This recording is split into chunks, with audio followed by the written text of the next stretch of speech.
Olá, boa tarde. O Jornal de Verão está no ar, ao vivo, da Casa de Verão Band Sesc em Torres, Litoral Norte Gaúcho.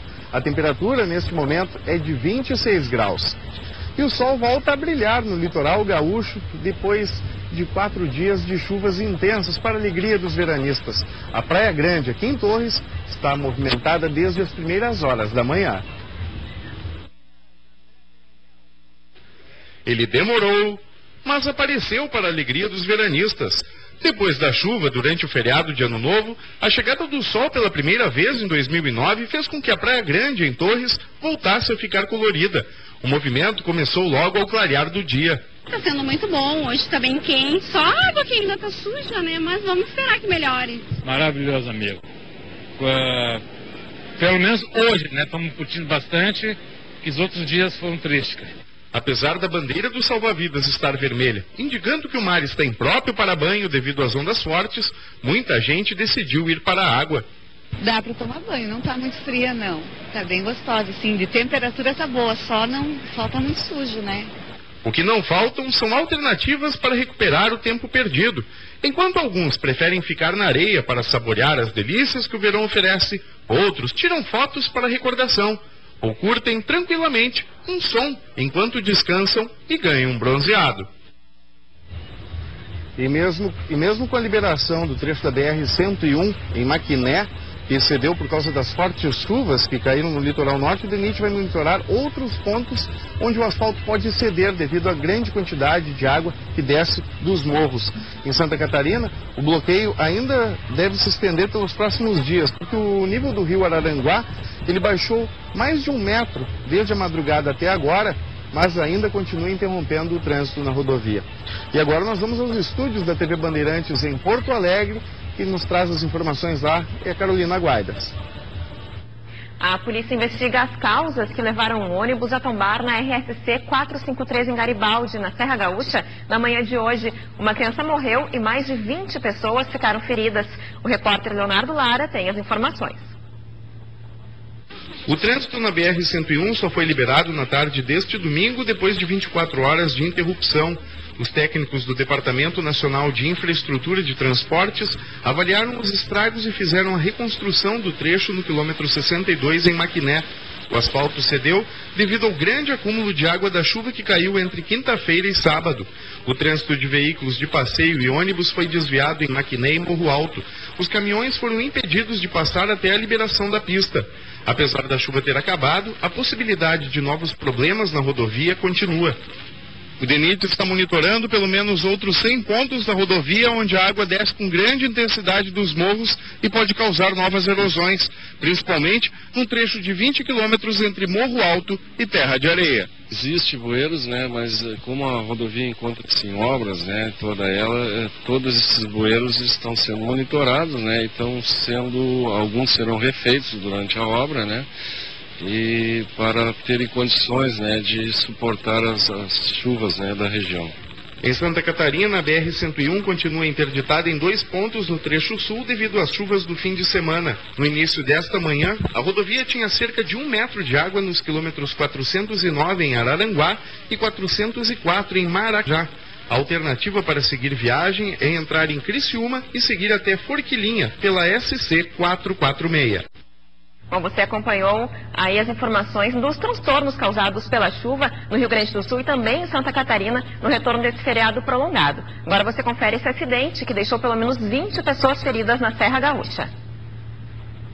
25 pessoas ficaram feridas e são atendidas em 3 hospitais aqui da Serra Gaúcha. Alessandro Gonçalves, de 3 anos, morreu na hora.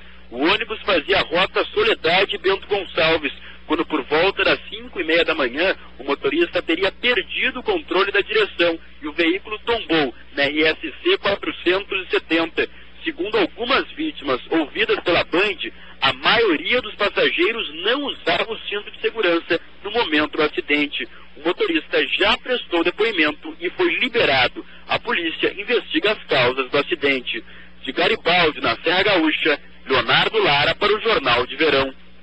E a partir de hoje, as aposentadorias por idade são feitas em até meia hora. Para isso, o contribuinte precisa agendar o atendimento nas agências do INSS pelo telefone 135. casos que a pessoa não consegue essa aposentadoria nesse tempo limitado? Quando os dados cadastrais não estão corretos. Por isso nós estamos fazendo um chamamento à população para que elas compareçam às agências da Previdência Social para verificarem se os seus dados estão corretos, se tudo que contribuiu consta nos sistemas, para poder usufruir desse atendimento de meia hora. Basta apresentar a carteira de identidade? Se os dados constantes no cadastro estiverem corretos, foram feitos à época certa, basta a identidade. Em todo o país, mais de 1.000 pessoas aguardam na fila para o transplante de medula óssea. A falta de informações sobre o transplante colabora para que se tenha um pequeno número de doadores. Mas em Porto Alegre, um destes pacientes resolveu sair às ruas da capital em busca de mais voluntários. Em uma conversa com desconhecidos, Everton tem esperança de conhecer quem vai salvar a sua vida. Desde que descobriu que estava com leucemia, ele só sai de casa com máscara e esses folhetos. A esperança é sensibilizar o maior número possível de pessoas para a doação de medula óssea. Incentiva mais a gente a fazer o teste. As pessoas merecem. E é importante para preservar a vida. A campanha de Everton não é apenas em causa própria. Em todo o país, assim como ele, cerca de 1.000 pessoas aguardam por um transplante de medula. Mas a oportunidade de se curar ainda esbarra na falta de doadores e de informação. A gente cria forças não sei de onde para fazer campanha, fazer com que as pessoas vá fazer o teste, e ao mesmo tempo é muito triste, muito doloroso, porque a gente vê que as pessoas, elas infelizmente ainda não têm conhecimento do que é a doença e de como se faz o teste. E se essa medula não for pro Everton, com certeza vai ser ou por um Luciano, ou por um Paulo, ou por uma Márcia, uma Letícia, né? Alguma criança ou algum adulto também, né? E até parece brincadeira, mas bastou terminar o feriado para o sol voltar com força ao estado. A previsão para hoje é de uma tarde com retorno do calorão ao Rio Grande do Sul. Confira nos mapas. A massa de ar seco que está sobre o Rio Grande do Sul garante um começo de semana com tempo firme. O sol deixa a tarde quente no interior, onde a máxima passa dos 32 graus. Durante a noite, a temperatura cai e faz frio, com 8 graus na serra. Na Grande Porto Alegre, o céu claro mantém a sensação de calor durante as tardes. No começo e no final do dia, as temperaturas ficam mais baixas, em torno dos 14 e 15 graus. Amanhã, os termômetros disparam e faz 35 graus no centro do estado. Agora nós voltamos à casa da Band em Torres. É com você, Bordim. E a seguir você vai saber como está funcionando a Operação Golfinho nesta temporada em todo o litoral gaúcho. Nós já voltamos.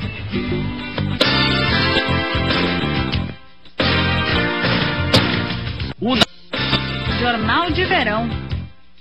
Oferecimento Manleque. Pague só daqui a 100 dias.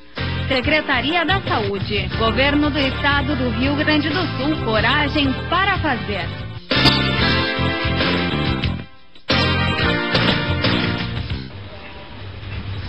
Já chega a 237 o número de salvamentos realizados pela Operação Golfinho desde o início da temporada, que começou no dia 20 de dezembro.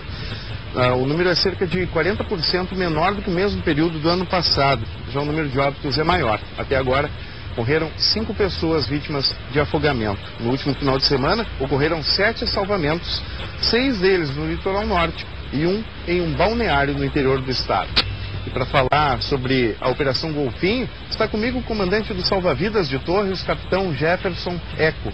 Capitão, o salva-vidas, esse ano, o Rio Grande do Sul todo tem 1.000 salva-vidas em todo o Rio Grande do Sul. 115 deles são temporários, o restante são militares, 333 guaritas.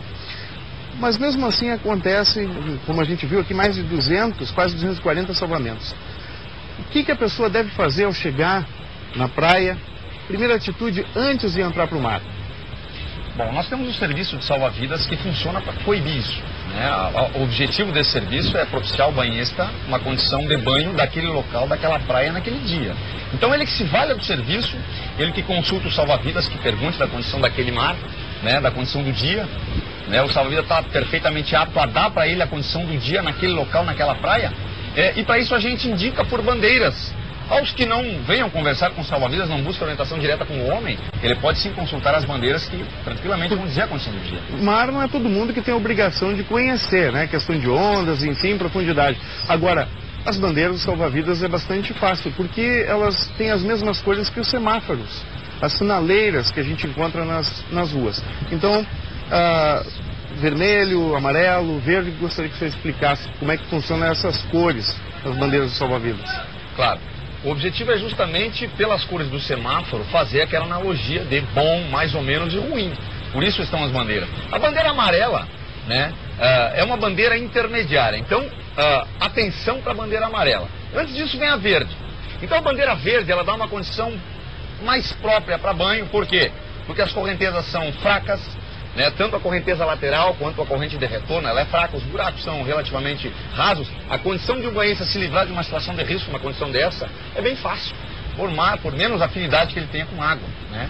Já a bandeira amarela, ela tem uma amplitude um pouquinho maior, ela dá uma condição de atenção no banho, porque os buracos se formam de médias profundidades, as correntes se arrastam um pouco mais. Então, essa bandeira nos dá uma condição de que banho sim, mas com muita atenção, né, nesses locais. Tem uma máxima que se diz que água no umbigo, sinal de perigo. Ela já é batida, todo ano se bate, água do umbigo, sinal de perigo. Né, que não se ultrapasse a linha da barriga, que não se ultrapasse a linha do umbigo, para ter prudência nessas condições. A bandeira vermelha ela é um pouco mais complicada, porque ela reflete uma condição mais perigosa de banho, né, as correntes laterais são mais fortes, né, o intervalo de ondas quase não existe, e isso prejudica muito o banhista no banho, isso coloca muito em risco o banhista, porque sem que haja um intervalo entre ondas, o arrasto é mais forte, a correnteza fica mais forte, por consequente os buracos são mais profundos. Então dá uma condição de risco maior, por isso a gente desaconselha nessas condições. Ok, muito obrigado pela sua participação aqui no Jornal de Verão. E eu volto logo mais às 7 da noite no Band de Cidade com outras informações direto aqui do Litoral Norte, Gaúcho, em Torres, da Casa Verão Band Sesc. Até lá.